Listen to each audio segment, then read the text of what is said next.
ito po ang tinatawag namin na How to Be You.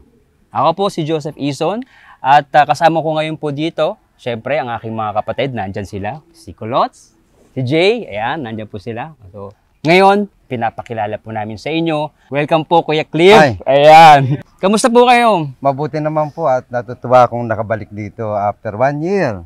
Ito, nandito po tayo sa Santa Maria, Laguna. Ito lang, ito ay pangalawa sa aming naging proyekto mula nung na-conceptualize yung Numavent.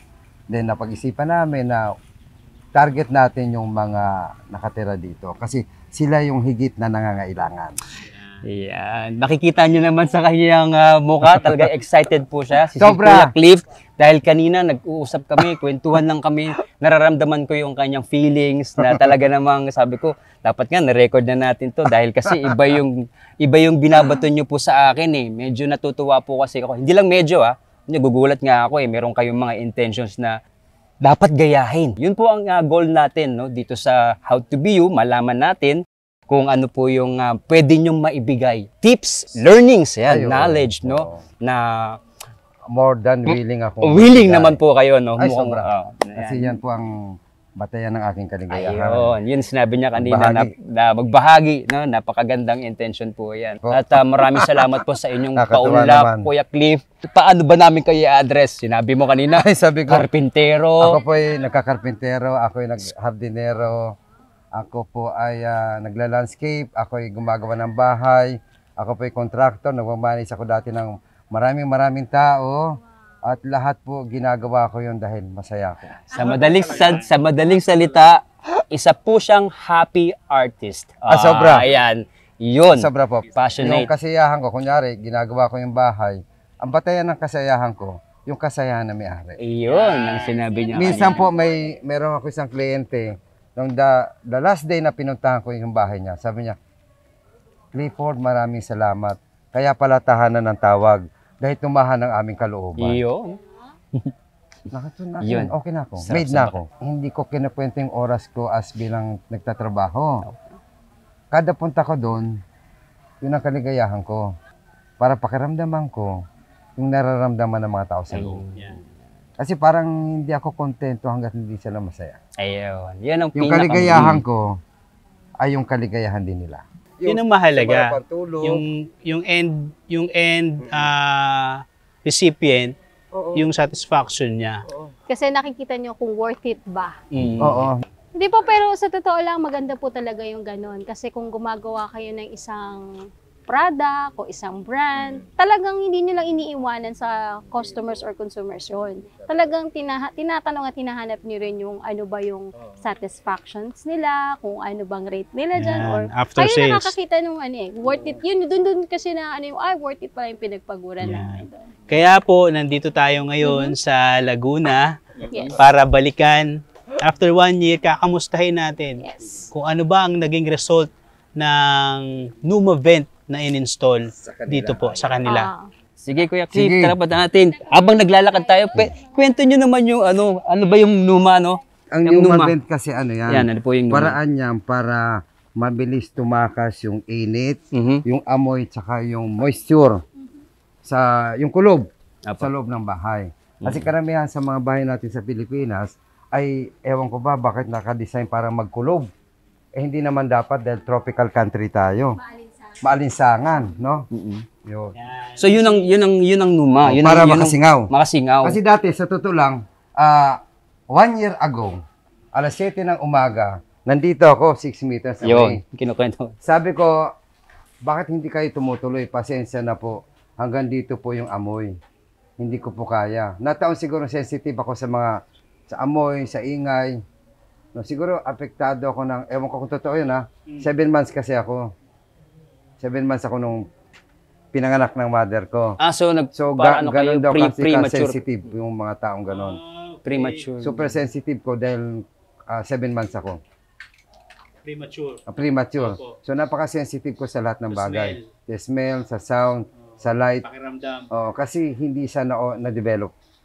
So hinahabol ng katawan ko yun. May ganyan ako napanood na film. So yun. No, ngayon, nung nangyari yun, sabi nga ng doktor, alagaan nyo yung anak nyo kasi Ibig sabihin, pag mga premature pala, mas mataas ang... Hindi. Hindi, Merong oversensitive. Oversensitive kasi nga hindi siya nabuo, magde-develop ng tama doon sa womb ng kanyang ano eh. So, naghahabol ako yung sensitivity ko. So, nangyari, sabi ko, hindi mo na papasok kasi dito pa lang nababahuan na ako. Ano po?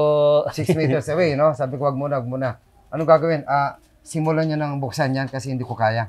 Hindi ko kaya talaga, hindi ko kayang amoy. So, yan ang nagiging pamantayan ko na dapat kaya ng tao yung amoy, dapat masarap ang amoy. Yun. Yung, kung may tinatawag na human rights, Mhm. no? Karapatan natin ang mabuhay na maayos, mapayapa, Masarap. Yan. at gamitin natin ang grasya ng langit. Kasi pag hindi natin pinasok ang kalooban ng langit sa loob ng bahay, disgrasya. Opo. Pag hindi mo pinapasok ang grasya, ang tawag doon, disgrasya. Iya. Ayan na. Pasok tayo. Tingnan natin May mga- after 1 year. Sige, tignan kung, natin. Naku, Wait sa lang po. totoo lang, Teka lang, lampas teka na lang. ako ng 6 meters. Sir, Oh. di ba, Kuya Clip pala? Oh. Lampas na ako 6 meters na. Oh, Wala na ako na amoy. Wala na ako na amoy. Wala talaga sa totoo lang.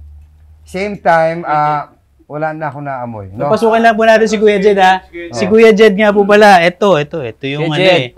Ito yung... Hi. Ito yung makasama natin. After 1 year. Grabe, after 1 year, ano? Oo. So ito, malapit na ako, wala pa rin ako na amoy. So, Wala dami pa niyo rin yung, talaga. parang amoy kulob, ganyan. Sir, Ganun ba wait yun? lang. Amoy kulob ba? Kuya, Baka Clip. mamaya sabihin nila, Kuya Clip, baka mamaya sabihin nila, ano tayo eh. Spiritista. Anong tawag doon? Spiritista Ano tawag ka rin. doon? Hindi, baka mamaya sabihin nila, self-serving. Okay. Kayo. Tanungin natin si Kuya Jed. Kuya Jed, Kumpara dati. kamusta? Compare dati. Buat po nang nag-install kami ng yung mabel, nawala po yung amoy ng kwarto, na Kulob. panghe, na yung kulob niya, yung Wala. init, nawala lahat ng mga problema dito sa kwarto tungkol sa init. Kahit di kami gumagamit ng aircon na sa umaga, sa tanghali, malamig pa rin ang lugar. Tapos yung exhaust fan, hindi na namin binubuksan, tinanggal na namin. Dahil nasa yung mabel na nakatulong siya. Mm. Nakatulong. Kayo, Kuya. Oo, wala ako. Meron? Wala akong namoy. Tapos, Sinasabi ni Expect mo na. Kuya. Oo. Ako kasi wala kasi na pang amoy. Pero meron din naman kami yung sa pang-amoy. Wala akong na. Grabe to. Way back 2017, nag-volunteer din ako dito. Oo, si Kuya nga pala. Ganun talaga na amoy Volunteer dito dati. Amoy kulog. Maamoy mo yung Matanda. diaper na. Halo-halo na. Sorry to say that. Ah, Pero totoo. yun talaga yung Oo. amoy reality. Actually, yung sa Elders, given na yun eh. Kasi siyempre talaga Ay, yung amoy rooms na- nila eh. yung amoy Given na yun. area. Kung maalala nyo, eto Pag daw. binuksan. Uy! Ito ang bato. Ay, hindi na sa Wala na sa Hindi na sa staff room. Pero kasi paano, same space yan. Hindi na staff room. Wala na. Wala amoy. O, di ba? Oh, tinatin ko. Ah, so, Ito. pinagano talaga after ng Last year, Okay. mapapanood nyo dito, ipapasok ko yung edit. Ito yung reaction ng staff dito eh. Ganito. Dati talaga, pag binuksan nila to, nananapak ng ganun. Kuya Cliff, kamustahin natin si Kuya Emil. Yung amoy niya ngayon, wala po pinagbago.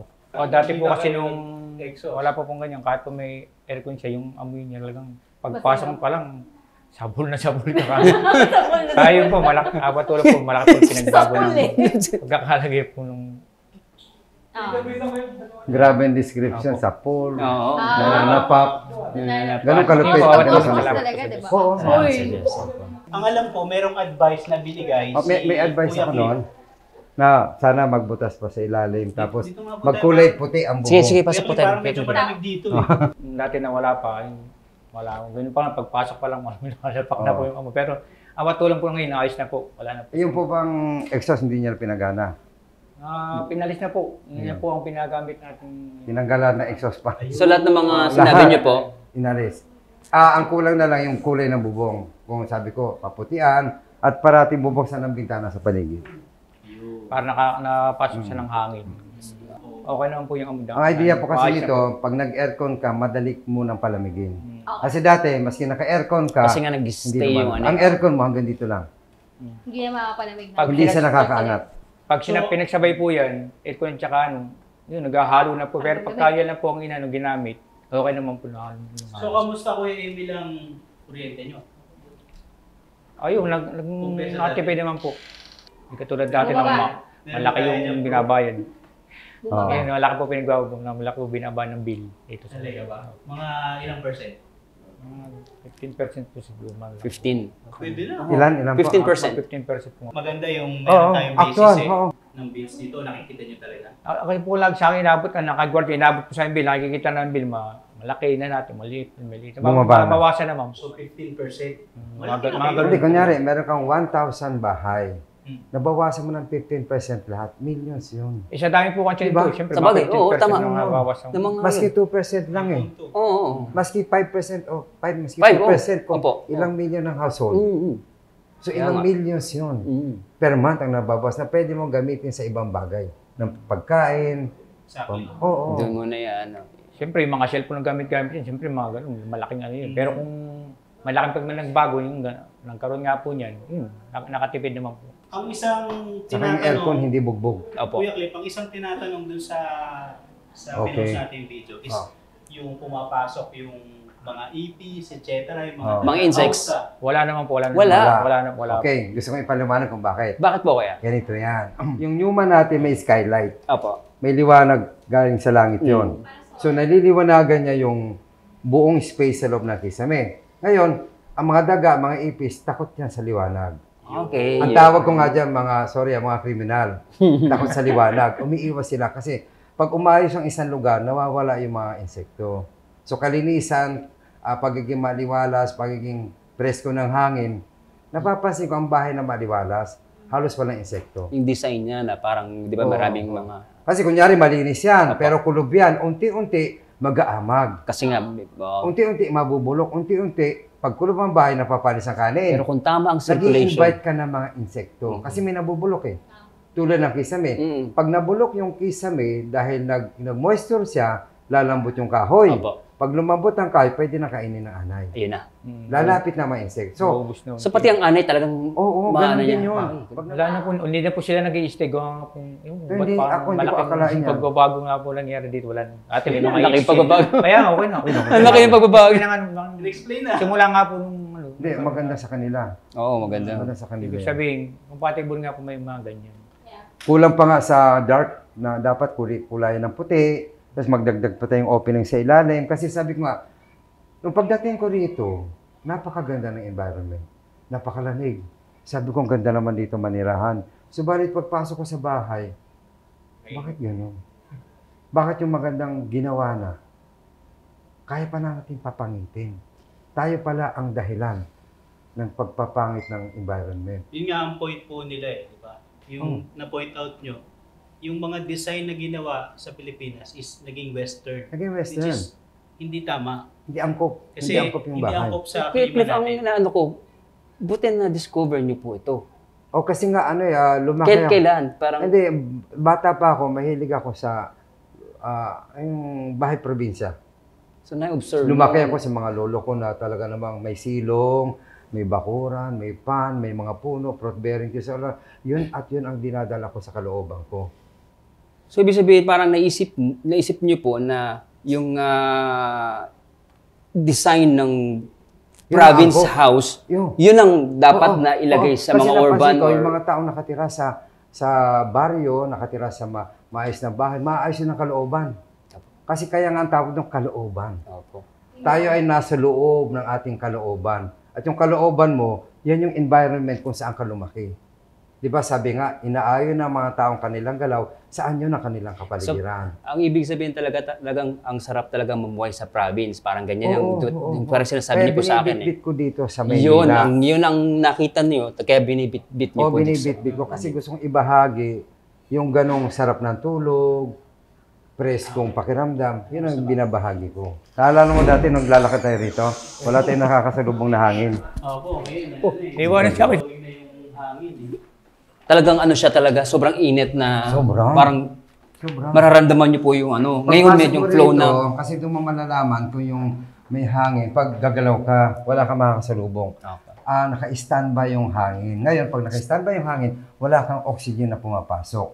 Yung hinihinga mo, yung nilalabas mo, yun din ini-inhale mo. Napakasama sa kalusugan ng tao. Napakasama yun. So dito, diyan sumisingaw yung init. Diyan, no? Sumisingaw siya. Yeah. Actually, tinatry ko maglakad ngayon, meron ng sumasagot. Meron. Dati wala talaga. Wala talaga dati. Meron, no? Meron. Diyan mo malalaman kung meron kang... Tapos nababago yung temperature ng Oo. dahil doon. Ang tawag doon, negative pressure. So, hindi lang pala nakakatulong ka dun sa ano. Ito. Tapos isa pang kapansin-pansin, pag nag-negative pressure na yung space mo, yung buga ng ventilador malamig. So, Kuya Cliff, ang ibig sabihin yan, napapahaba mo pa rin ang buhay ng mga... Oo. Isa Gumagaan lang ang kanilang ganun eh. kalooban. Di ba? How about yung bagyo? Matutuwa kayo. Yan ay napakatibay sa bagyo kasi tinesting namin yan ng pressure washer talaga. Na wala naman sigurong bagyong ganong kalakas hindi sa lumilipad. Kasi testing talaga. dinesign ko yung nababasagin ng hangin. Okay. Tanungin natin si Kuya Jed. Kamusta? For For one one year, After na 1 year, binagyo. Ilang Dalawa. bagyo? Ilang dalawang bagyo? bagyo dumaan, Yung Yuma. yung mabeng, hindi pinapasok ng hangin. Dapat tumutulo tong kisame, walang tulo sa kisame. One way lang siya. One way. One way lang. Hindi One siya way lang. pinapasok ng tubig. Talaga? Kahit gano'ng kalakas. Pag gano'ng kalakas. Walang tulog. Pressure washer lang. Na-check nyo Yan. Walang, Galing. oh, Dapat may installan walang ano yung ang kisame, walang... Ano yan eh. Bago ko maabot yung ganun design, ang dami kong tinanong. Kasi mahilig akong mag-experience, mahilig akong magtanong. Then, inaaral ko yung Newton's Law, Thermodynamics. Hindi ako yung experience lang. Naniniwala ako sa katalinuhan ng lahat ng tao. Malalim ang research ko dyan. Tapos tinanong ko pa yung anak ko. Sabi niya, Tay, yung hangin, yung tubig hindi na ko compress. Pero na-perfect ko to after 30 years. Marami na akong ginagawa. Okay. Kasi hindi ako makontento. Sabi ko, pag meron pang katiting, yung katiting na katiting, sobrang katiting, na tubig na pumasok, sabi ko sa partner ko kay Johnson, Goal na. huwag na natin ituloy. Nahihiya ako. Sa protection. Di bali na lang. Yun talagang promise ko. Na, Sige. ito, papansinin nyo na yung hangin. Sige Na lumamig na. I-shot mo na. Mabilis lang. Pasok ko kaya?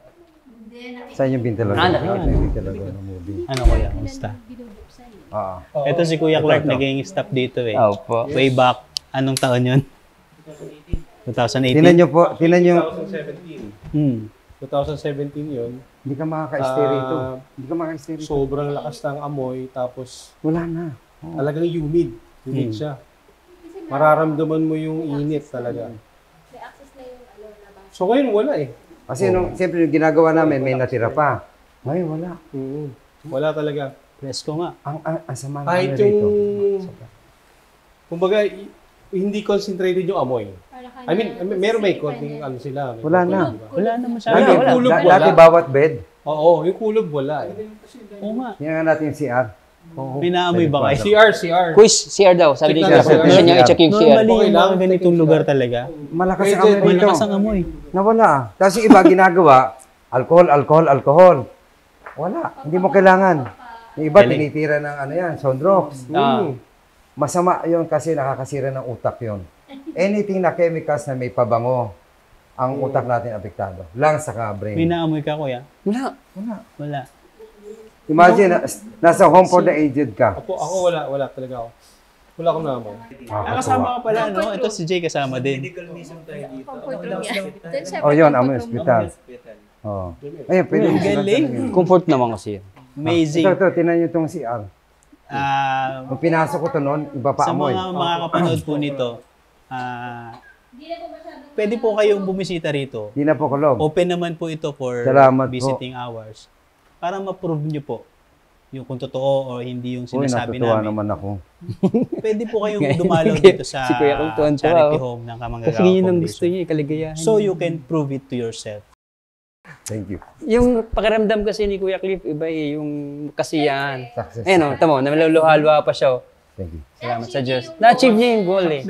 Yung goal na mawala yung amoy ng ano, pati init. Makatulong din siya. Yung maluhalwa pa si Kuya Cliff. Kasi inisip ko, no, 62 na ako. Tapos ang dami ko siyempre kung anong ginagawa sa buhay, may katarantaduhan doon. Lahat sabi ko, ano ba ang value ko as a person? Sa bawat magandang trabaho, na-realize ko yung value ko. Na sana pagyamanin natin ang ating buhay. Natutuwa ako at nabigyan ako ng pagkakataon na totoo ang tulong na naibibigay ko sa kapwa ko.